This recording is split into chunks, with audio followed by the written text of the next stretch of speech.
Well, as part of my fall cleanup procedure for my Ryobi, just like the owner's manual says, you're not supposed to really hit it with a power washer. Don't run it through the rain. Well, I hit it with a power washer, and when it went past my TPMS, it killed it. So I took it apart and couldn't figure out what shorted out or what was gonna fix it.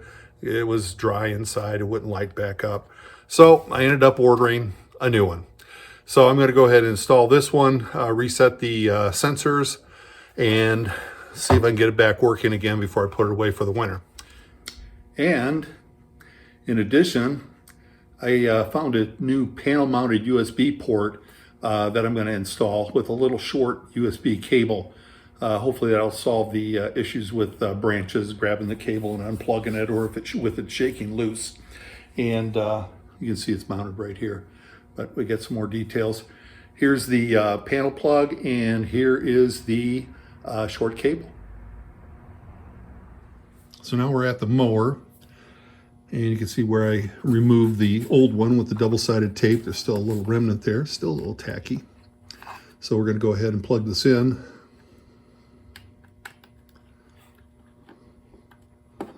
See if I've got this right. That's the way it goes. There we go. And let's see.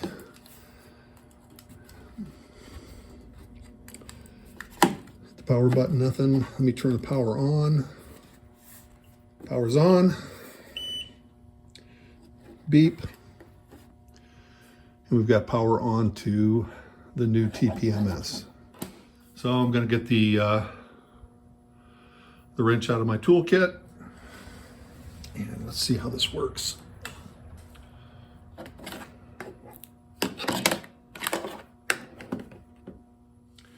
So just like when I did it the first time, they're all flashing, looking for some sort of a signal. So I'll loosen the lock nut, unscrew it, put it back on, and we'll see if it sensed it.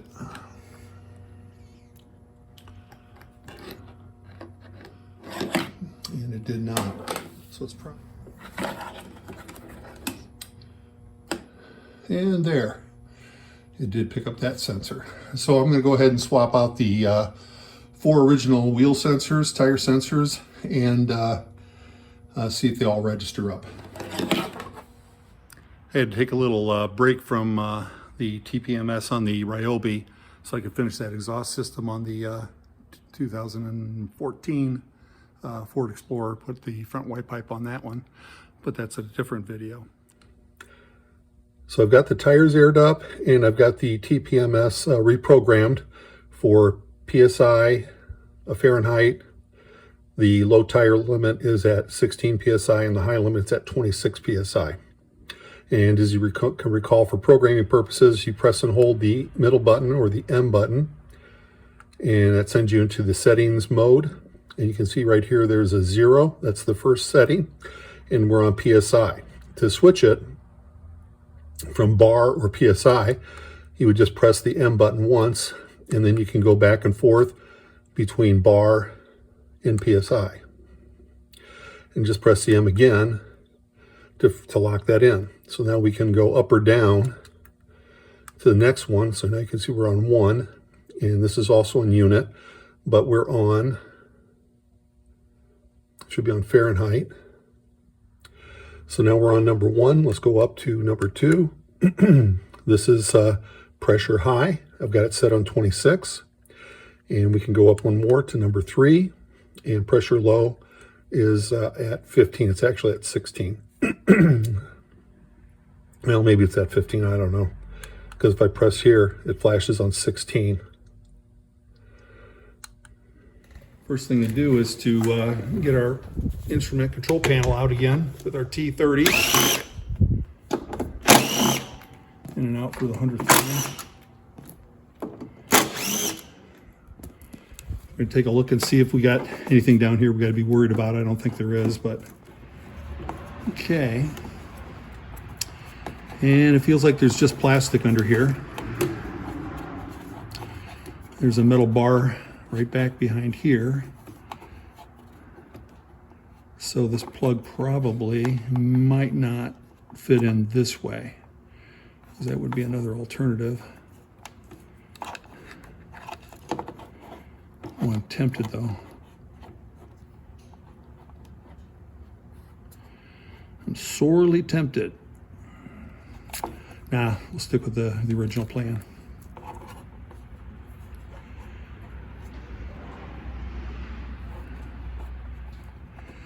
So it looks like we can be back all the way back about here. There's a couple little ribs in here. And it's going to put me right between these two little ribs here. So that'll be the plan, to put it right here.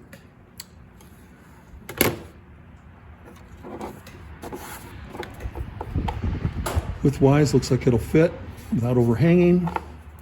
So now I just got to mark off the size of this.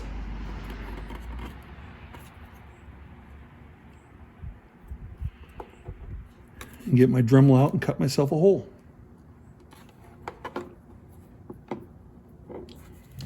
Here's my not so sticky duct tape. That's what you get for when you buy cheap stuff. Once in a while you get something like this happening.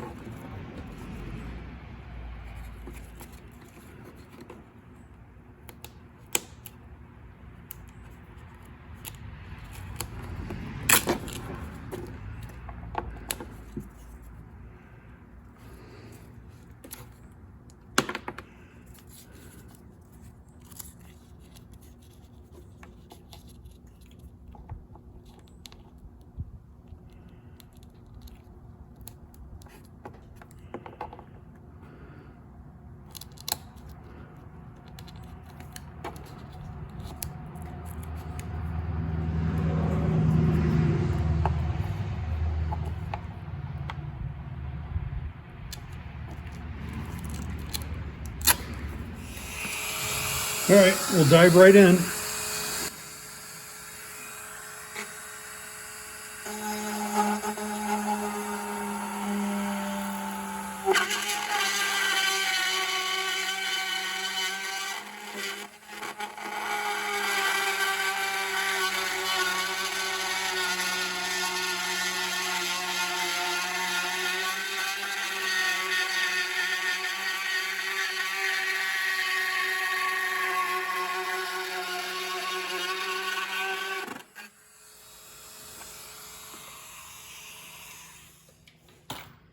Well, hopefully that's not too big. Oh my goodness. Looks like it's going to snap right in there.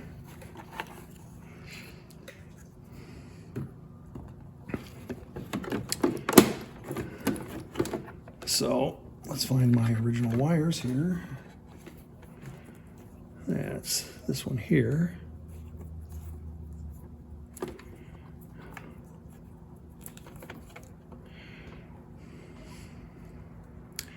That's my power converter. So I've got to cut this wire off and connect this to this plug.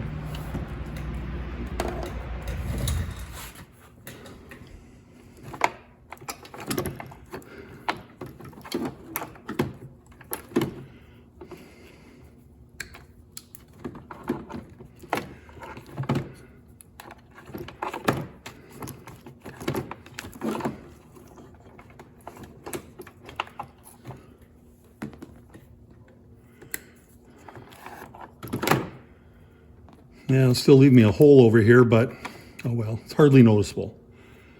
All right, got this. That's what I don't need. This is the end I do need to plug in here. And this one. So I'm going to go over and solder this together. And I'm not going to share my soldering skills with you. You can use some connectors, twist them together, put some tape on it, whatever you want to do. It doesn't really matter. There's not that much power going through here. Just make sure you get it all sealed up when you're done. All right, so I've got the soldering done. Put a little heat shrink tubing on it, and it's ready to be installed. So see, this cap's going to go towards the rear. We're just going to drop that through the hole.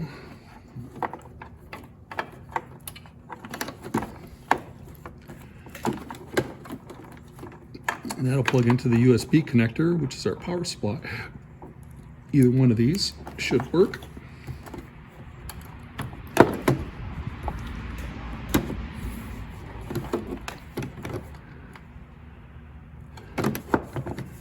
There we go. This will just snap into the panel like that. Nice and clean. This will connect right here. Looks like it's all connected. So now we're going to check and see if the charging system actually works. So it's all plugged in. And you can see there's 2 bars and the third bar is flashing, which means it's charging. It's actually charging from the solar panel. Let me move my hand here. You see there's a little piece of sunshine up there, and when I cover up the solar panel, it turns off. So when the solar panel is exposed to the sunlight, and there's really not that much sunlight, but there's enough, and then you'll see that the bars are flashing here. That means it's charging the battery. If I cover it up, sunshine's off, only 2 bars solid, no flashing. Okay, to see if we're getting any power from the USB, I'll leave the solar panel covered. You can see there's no flashing bars, just the 2 solid on. Turn the key on, and now it's flashing, which means it's getting a charge through the USB port. So it looks like I've got everything hooked up correctly and should be good to go.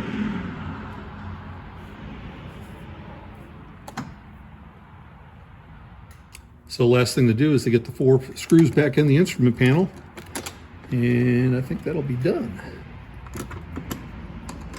So again, I hated to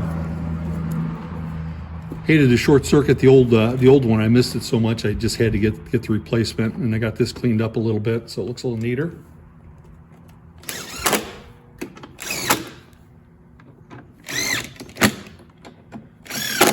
So I got my TPMS back in, or the new one in, and I got the new wiring system put in. Hopefully that'll be a little bit better, and we'll be all set for next year. This year's pretty much done. So I got the TPMS replaced and the new one in using double-sided, using Velcro instead of the double-sided tape. I think that's going to be a little bit better. And I've got the new panel port plug in there for the USB. That actually would work for anybody who needs an extra USB port. Of course, I'll have the link to where to find it down below. And got that new short cable in there. That short cable was kind of hard to find with the 2 right angle plugs, but that kind of tucks the wire in a little bit. Hopefully I won't have problems with that wire getting unplugged. So thanks for watching. I hope you enjoyed it.